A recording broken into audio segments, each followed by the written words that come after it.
Here comes another new day indeed. Good morning, motivators. How the heck are we today? It is Tuesday, Temperamental Tuesday. We're all a little bit temperamental, aren't we? I love this quote. You could always wake up on the wrong side of the bed. Boo and hiss, everyone suffers. We can all be temperamental. We can all wake up and say, ooh, it's raining. Ooh, it's cold out. Where's Claudia when I need her? Sounding good on your system? That's awesome, Carl. I don't know if you guys saw my message that the GVO app is now working, so we can invite people to log in and listen to us right from their phones or their tablets. Works on iPhone, works on Android, and it works really well. We used it last night with our CLB call. It was pretty cool. But I know that all of you every morning wake with a smile. Am I right?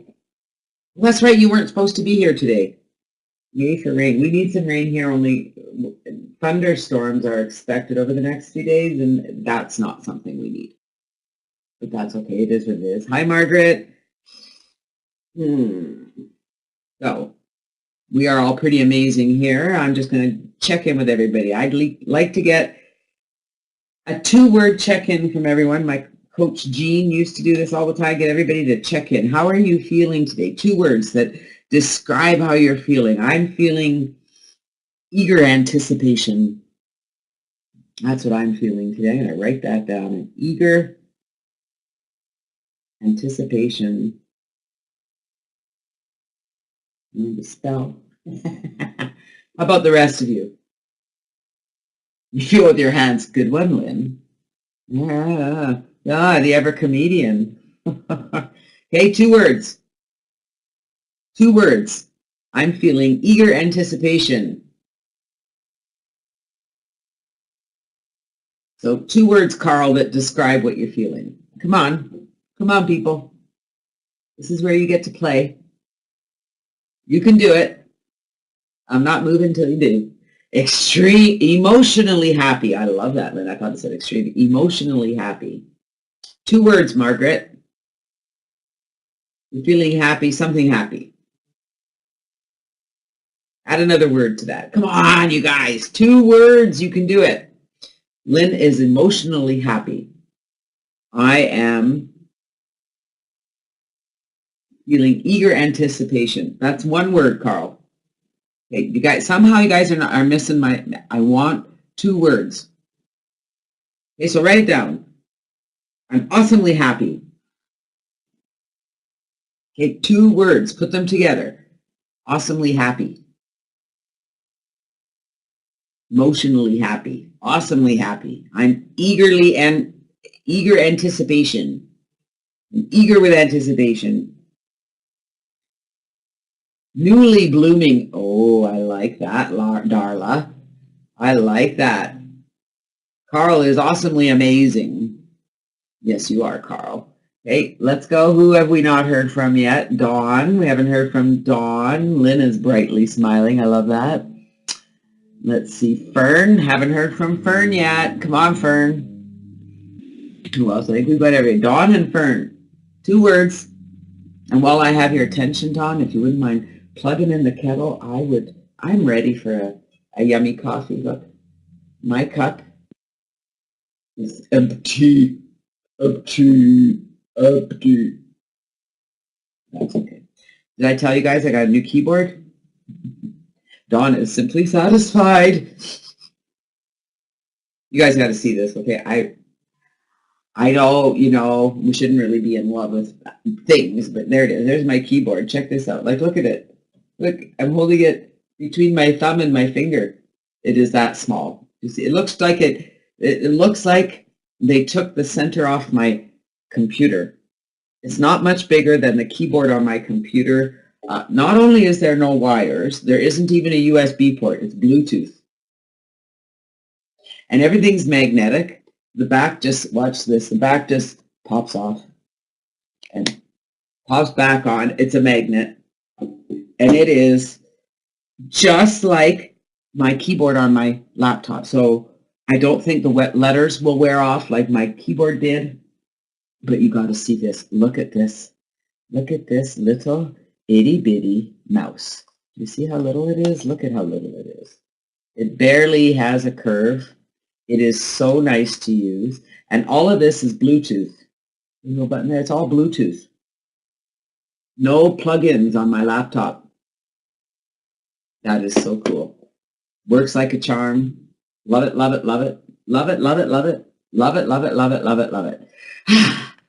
Little things. Okay, every morning I wake up and every time I'm typing, I'm like, oh my God, I love my keyboard. I cut my nails yesterday. So I trimmed my nails down nice and short. Well, now I can type even faster.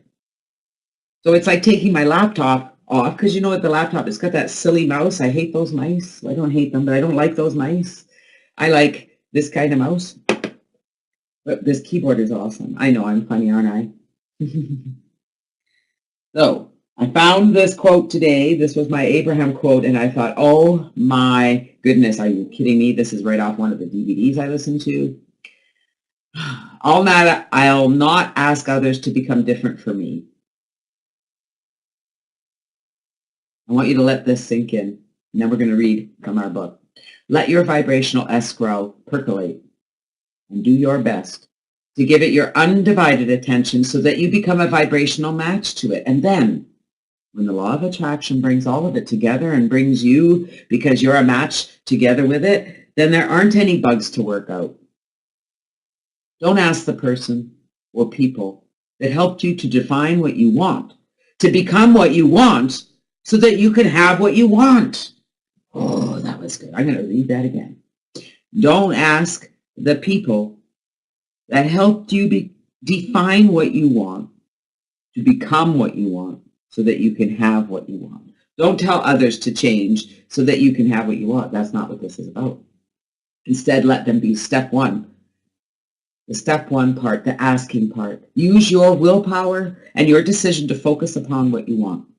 And then the universe will bring you what you want. Don't ask others to change so that you can get what you want. That's not what it's about.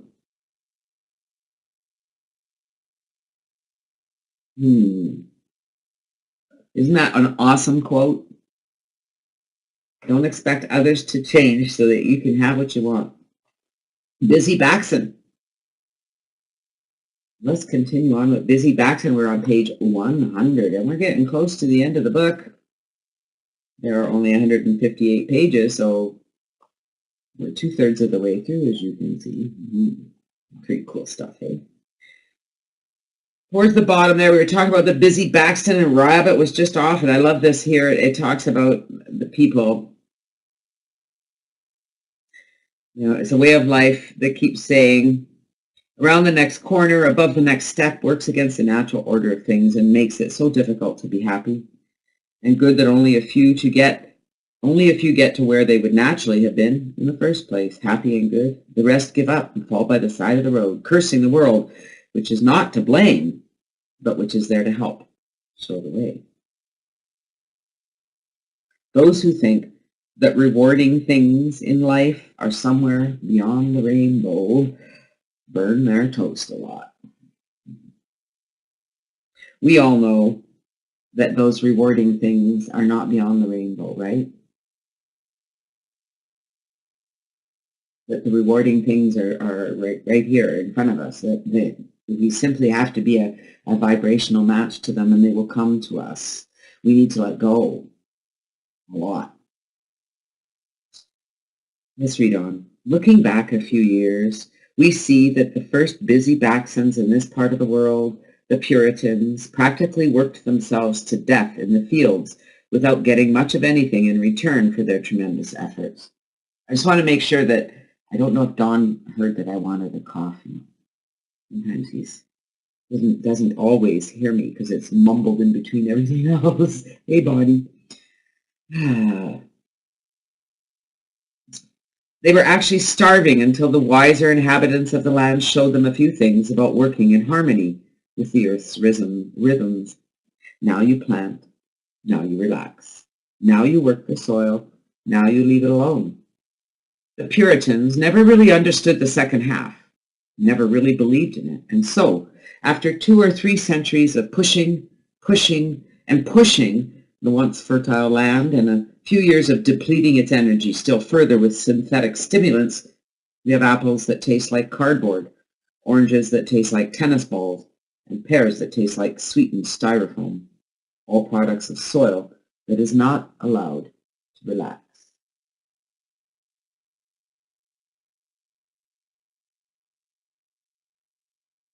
We're not supposed to complain, but there it is. Say, Pooh, why aren't you busy? I said. Because it's a nice day, said Pooh. Yes, but why ruin it, he said. But you could be doing something important, I said. I am, said Pooh. Oh, doing what? Listening, he said. Listening to what? To the birds and that squirrel over there. What are they saying? I asked. That it's a nice day, said Pooh. But you know that already, I said. Yes, but it's always good to hear that somebody else thinks so too, he replied. Well, you could be spending your time getting educated by listening to the radio instead, I said. That thing? Certainly. How else will you know what's going on in the world, I said. By going outside, said Pooh. Well, now just listen to this, Pooh. 30,000 people were killed today when 5 jumbo airliners collided over downtown Los Angeles, the radio announced. What does that tell you about the world? Asked Pooh. You're right. Click. What are the birds saying now? I asked. That it's a nice day, said Pooh. It certainly is, even if the Baxons are too busy to enjoy it. But to conclude our explanation of why so busy, the hard-headed followers of the previously mentioned party-crashing busybody religion failed to appreciate the beauty of the endless forest and clear waters that appeared before them on this fresh green continent of the New World. Instead, they saw the paradise that was here and the people who lived in harmony with it as alien and threatening, something to attack and conquer, because it all stood in the way of the great reward. They didn't like singing very much either. In fact, what, said Pooh? No singing? Pooh, I'm trying to finish this. That's right, though. No singing. They didn't like it. Well, if they didn't like singing, then what was their attitude toward bears? I don't think they liked bears either. They didn't like bears? No, not very much anyway. No singing, no bears.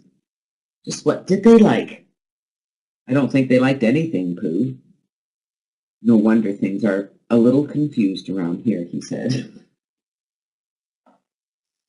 Anyway, from the miserable Puritan came the restless pioneer, and from him the lonely cowboy, always riding off into the sunset, looking for something just down the trail. From this rootless, dissatisfied ancestry has come the busy Baxon, who, like his forefathers, has never really felt at home, at peace with this friendly land. Rigid, combative fanatic that he is, the tight-fisted Baxon is just too hard on himself, too hard on others, and too hard on the world that heroically attempts to carry on in spite of what he is doing to it. It's not surprising, therefore, that the Baxon thinks of progress in terms of fighting and overcoming, one of his little idiosyncrasies, you might say. Of course, real progress involves growing and developing, which involves changing inside. But that's something the inflexible Baxon is unwilling to do. The urge to grow and develop, present in all forms of life, becomes perverted in the busy Baxon's mind into a constant struggle to change everything, the bulldozer Baxon, and everyone, the bigoted Baxon, else but himself, and interfere with things he has no business interfering with, including practically every form of life on Earth. At least, to a limited extent, his behavior has been held in check by wiser people around him. But like parents of hyperactive children, The wise find that they can't be everywhere at once. Babysitting the Baxons wears you out. Here's Rabbit again, said Pooh. And Eeyore. Oh, Rabbit, I said. Let's see how much more we have. There's a lot to this busy Baxon. Oh, Rabbit, I said. And Eeyore, said Eeyore. I asked Eeyore, said Rabbit. That's me, said Eeyore. Eeyore. Yes, I remember, I said. I saw you just last year, out in the swamp somewhere. Swamp, said Eeyore indignantly. It's not a swamp. It's a bog. What's a bog? Asked Pooh. If your ankles get wet, that's a bog, said Eeyore. I see, said Pooh. Whereas, continued Eeyore, if you sink in up to your neck, that's a swamp. Swamp indeed, he added bitterly. Ha! Anyway, I asked Eeyore, said Rabbit, and he said he didn't have the slightest idea what I was talking about. It appears that I'm not alone in that, put in Eeyore. You don't have the slightest idea either, obviously. Just what is the uncarved block? Asked Rabbit. It's me, said Pooh. You, said Eeyore.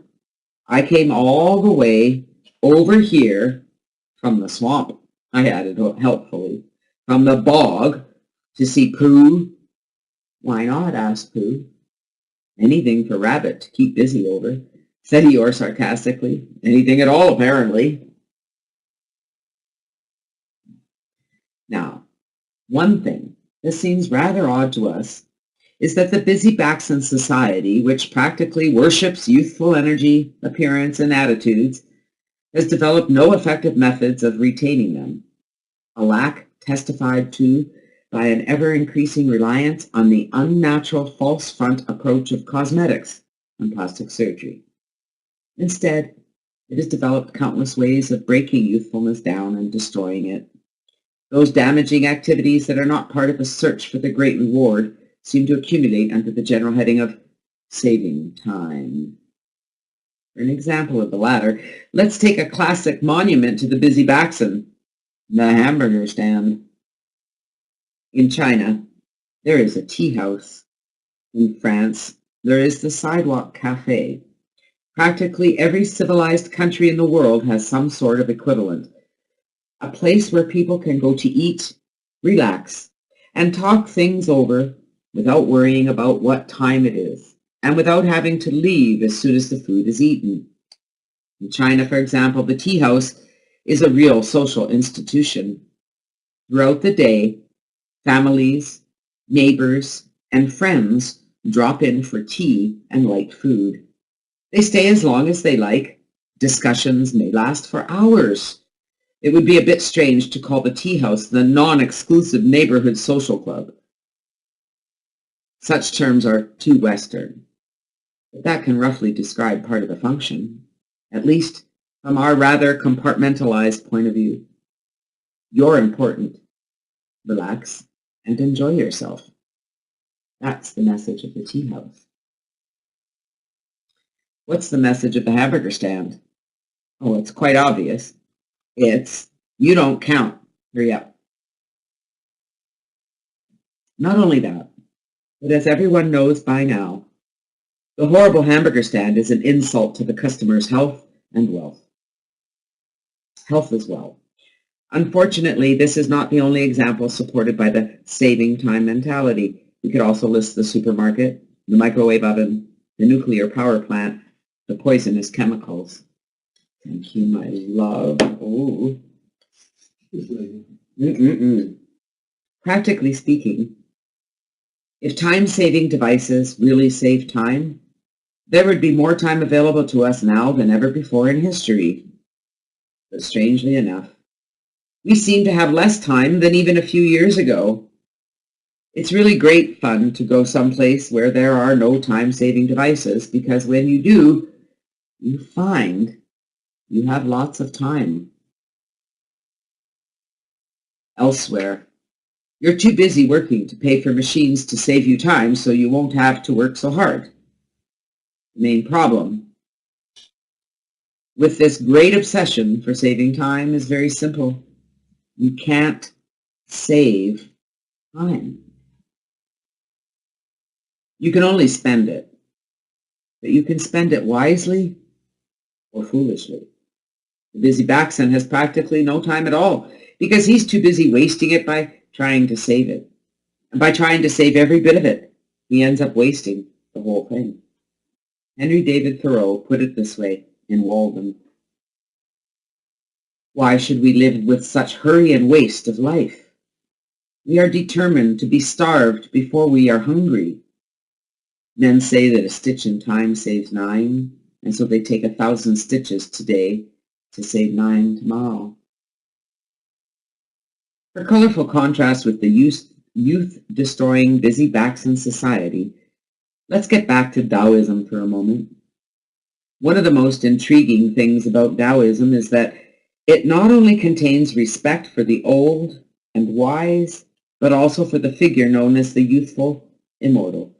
The Taoist tradition is filled with fascinating stories, fiction, and accounts, fact embellished or otherwise, of those who, while still young, discovered the secrets of life.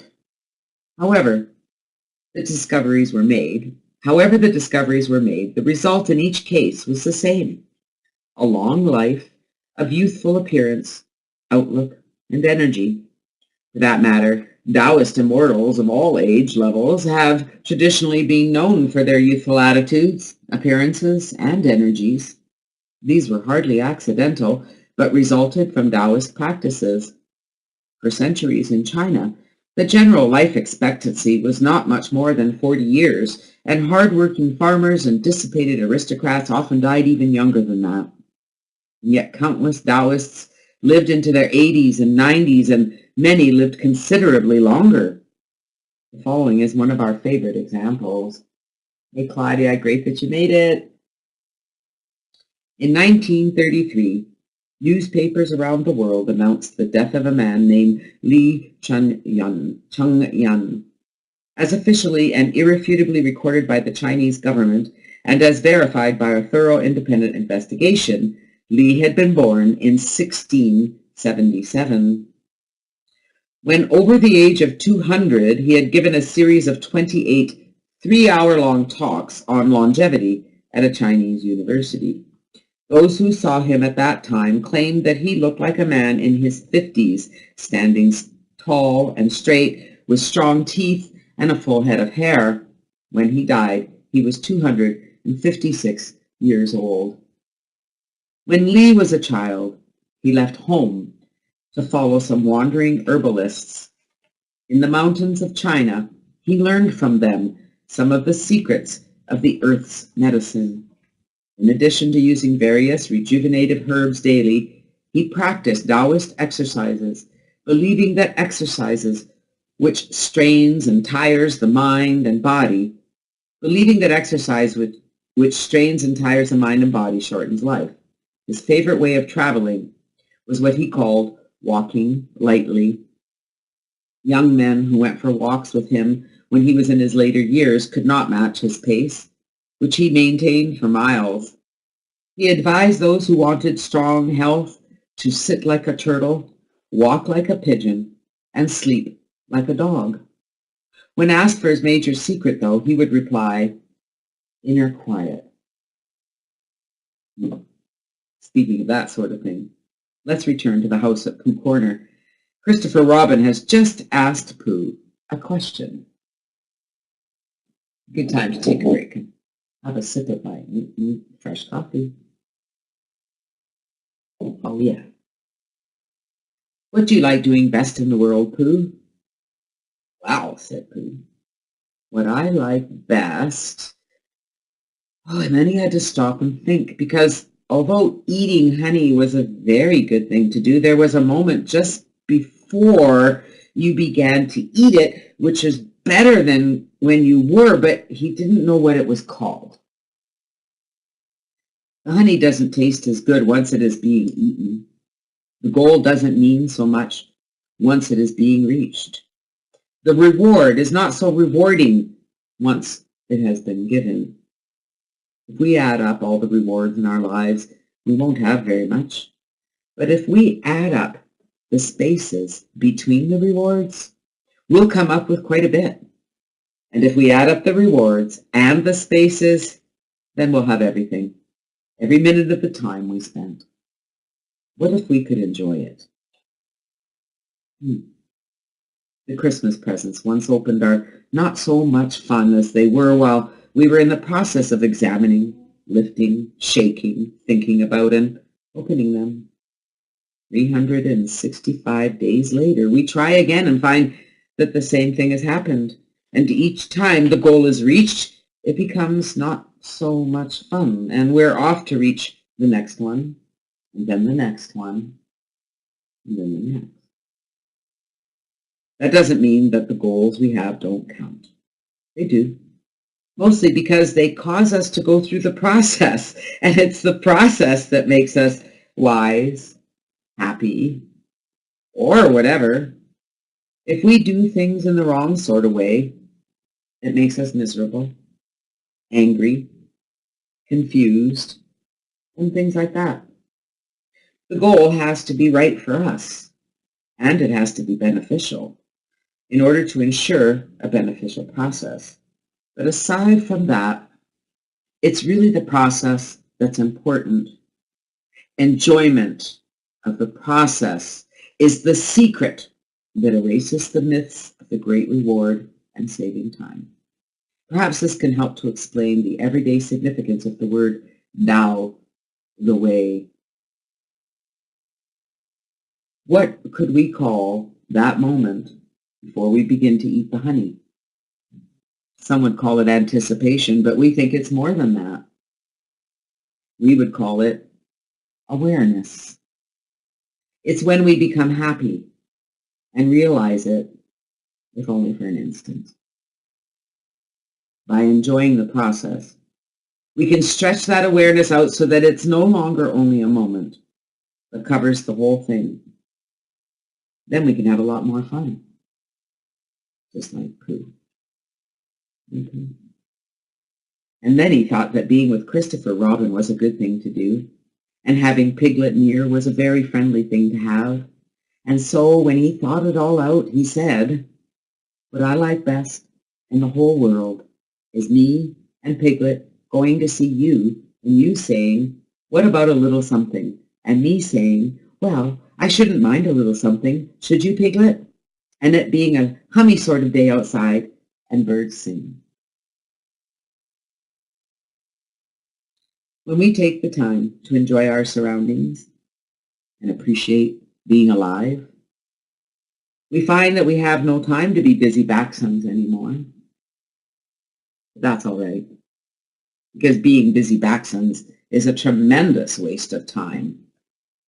As the poet Lu Yu wrote, "The clouds above us join and separate. The breeze is in the courtyard leaves and returns." Life is like that, so why not relax? Who can stop us from celebrating?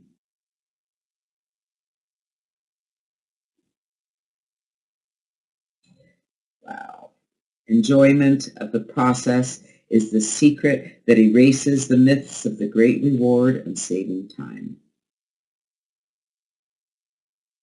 When we take the time to enjoy our surroundings and appreciate being alive, we find we don't have any time to be busy backsons. Are you taking more time every day to enjoy what you're doing? To be in appreciation, to be in that state? Tomorrow we're going to start the chapter, That Sort of There. That should be fun. Do we all have a preference for meditating today? And do we really understand? I suppose many of us have that busy backson in us, and we know people who are true busy backsons. What I'm going to challenge all of you to do is be less of a busy backson and be more of, just be more aware of what you're doing. You can be busy and be aware at the same time. Did you know that? You think Lynn wants to let go. Carl wants money. Lynn, do you have Lynn wasn't supposed to be here today. It was Carl who wanted to let go on Monday, I think. You're wanting let go, Lynn? All right, Lynn and Carl fight it out, okay, you guys? Are we going to let go or have money today? You guys, all right, Bonnie wants let go. Let go is a really, really, really good one.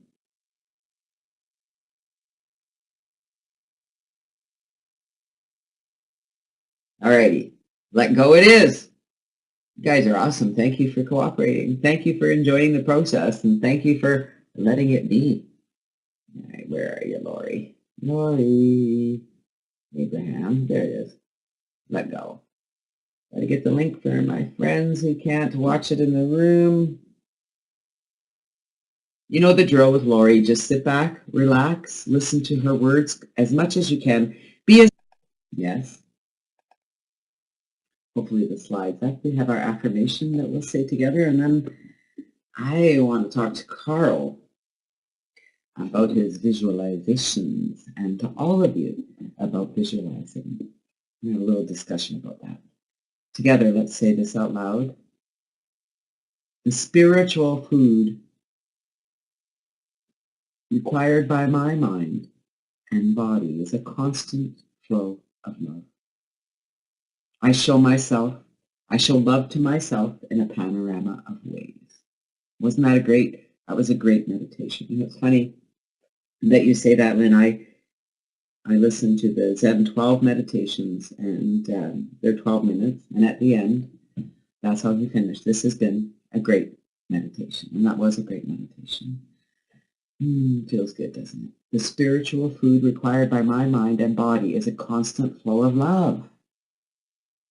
I show love to myself in a panorama of ways. I'm glad it worked for you, Carl. See, you wanted money, but letting go actually helped, didn't it? And we just have to stay in this state. So Carl, my dear friend Carl, do you remember yesterday we talked about visualizing? Do you remember yesterday we talked about you visualizing yourself healing and being better?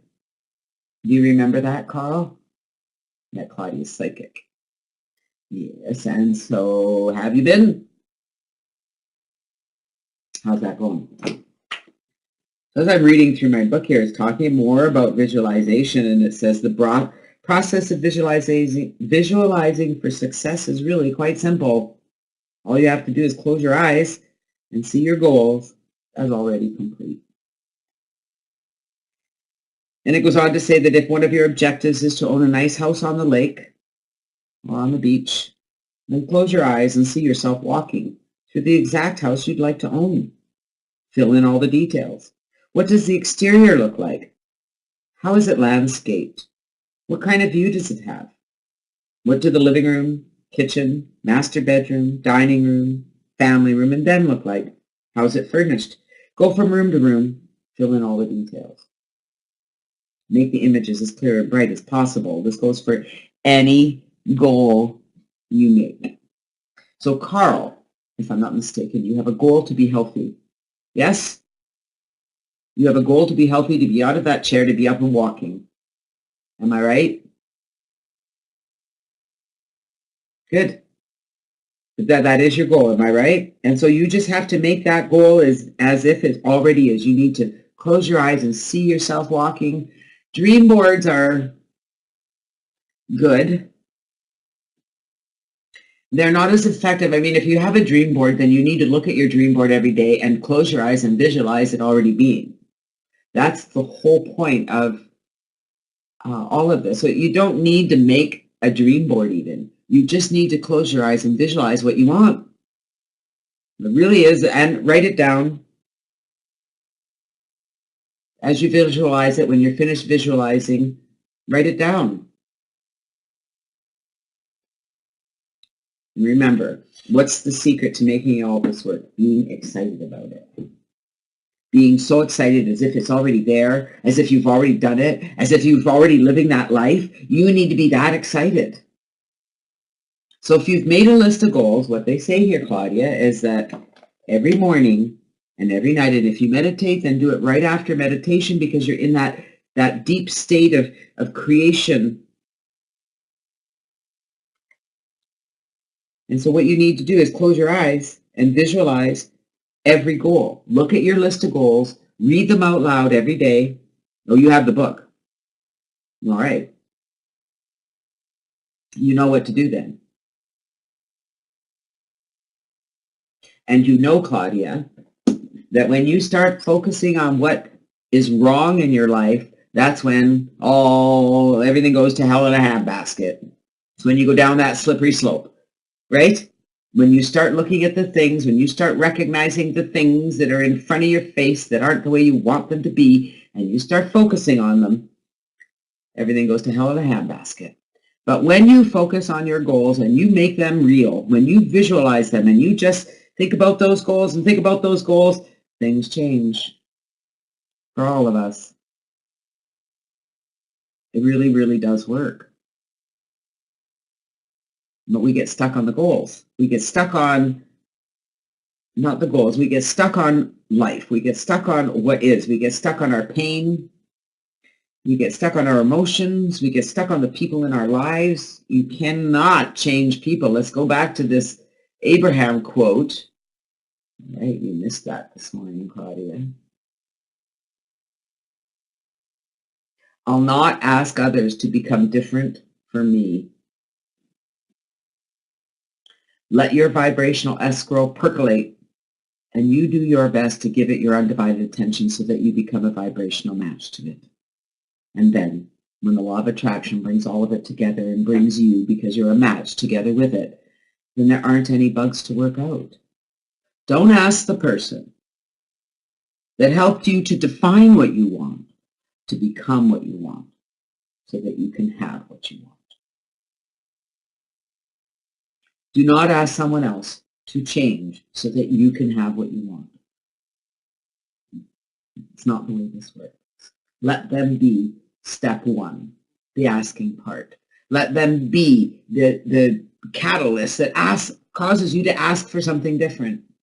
Use your willpower and your decision to focus upon what you want. And then the universe will bring you what you want.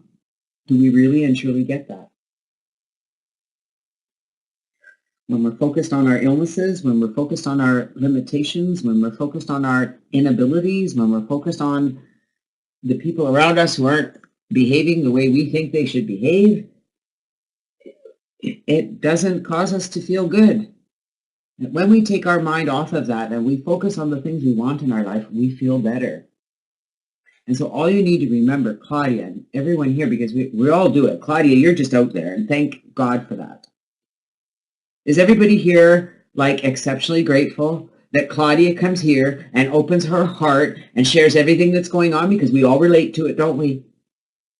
In one way or another, we relate to what's going on, and thank you for doing that. And Carl, same to you. Thank you for being so open and allowing yourself to just throw it out there. It's because of that that we're able to have these discussions and see real life situations and see how, working together, we can find solutions. We can understand that we are not going to ask that person or those people that helped us to define what we want, to become what we want, so that we can have what we want. We don't need that. We simply need to focus on what we want. Sometimes it's hard, isn't it? That's why you come here, so that we remind you every day to focus on what you want, not what is, as hard as that is. You know, when my back is hurting, when I throw my back out, when I'm not feeling well, I haven't been not feeling well for a very long time, but when I'm not, sometimes it's a challenge to take my focus off that. And I recognize when I take my focus off of what's bothering me no longer bothers me. Funny how that happens. Mindfulness, the 7 stages, the 7 attitudes. You simply need to remember them. You need to stop judging others. None of our business how they are. If they're in our lives and what they're doing does not resonate with what we want, then we need to stop looking at that behavior and start finding behavior we do like. It works. It works every time. We can only change the person we are. We cannot change the people we're with. However, something magical happens when we focus on those things that we truly want in our lives. The people around us do change. And what's interesting is that while they appear to change, they really aren't changing. We're just seeing something different in them. We are bringing that part of them out because that's what we want to see. And the part that aggravated us or bothered us is no longer an integral part of your life. It's no longer a problem. It's no longer an issue or a challenge or anything. Lynn says you have a clean slate every day you wake up. Yep, you do. Absolutely. You have a chance every single morning to make that change and be the person you want to be. You just have to decide to do it. Yeah, today. Today. No matter where I'm going, no matter what I'm doing, no matter who I'm doing it with, it is my dominant intent to look for things that feel good, because when I feel good, I am vibrating with my higher power. Remember this quote. Say it to yourself when you get up in the morning. Today, no matter where I'm going, no matter what I'm doing, no matter who I'm doing it with, it's going to be my dominant intent to look for things that feel good.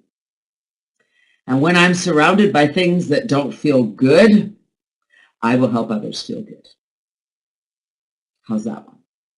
When I'm surrounded by people who don't feel good, I will be the good. I will be that catalyst. I will be that energy that changes worlds. 1 minute at a time. By focusing on your joy. By being joyful. By understanding. I don't know how to tell you this. You chose this life. You chose these experiences. So you might as well have a good time with them. Yeah, you chose to come here. So remember to ask the universe every morning and every night to bring you ideas, help you rendezvous with other people, get aware of your power, guide you to thoughts that are in harmony, bring you evidence of how all this works. All right. At the beginning of the call, you missed this part, Claudia. I asked everybody for a 2-word check-in. I'd like to know where you are now. As we finish up our call, what is your 2-word check-in? I was eager anticipation. I'm feeling joyfully excited. Oh, it is a heck of a ride. It's always a heck of a ride. I've had a heck of a ride. I have experienced and survived many, many things. Many things. Claudia is feeling liberated and free. Oh, that feels good, Claudia. I can sense your vibration. How about the rest of you? Claudia is feeling liberated and free, and I'm feeling peacefully excited. I feel I'm in the right place. I know I am. Peacefully excited. I'll write that down. Peace.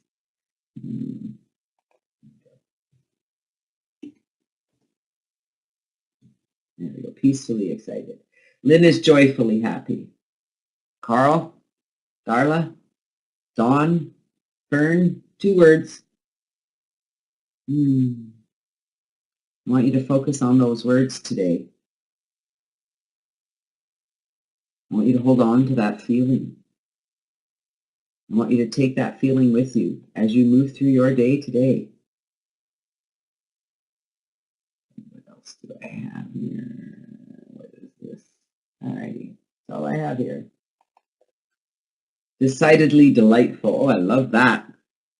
Yeah, we do have a choice to be decidedly delightful always, don't we? We can look at what's going on and get anxious about it.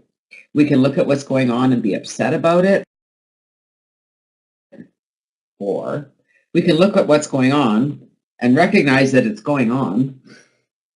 That's step 1. And then decide what we're going to do about what's going on. Fern is happy and excited.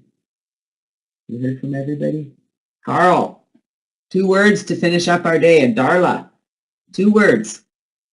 Let's get 2 words out of you, and then we'll wrap it up for today. It's 9 o'clock. We can't go anywhere until we hear from you guys, so we're stuck here. Do do do do do do do do do do do. Do do do do do do do do do do. Darla is momentously aware. Oh, that feels good. That feels good. It's this momentous awareness, this huge momentously. I think you made that word up. And I love it. So who haven't we heard from? Carl, my friend, 2 words. 2 words, Carl. Let's get 2 words idea, and we're going to wrap it up today. What will I send you off with today? You know, I really like that Enya video that I had playing, Echoes in the Rain, so I think I'll play that. You guys are awesome. Thank you from the bottom of my heart for being here with me every day.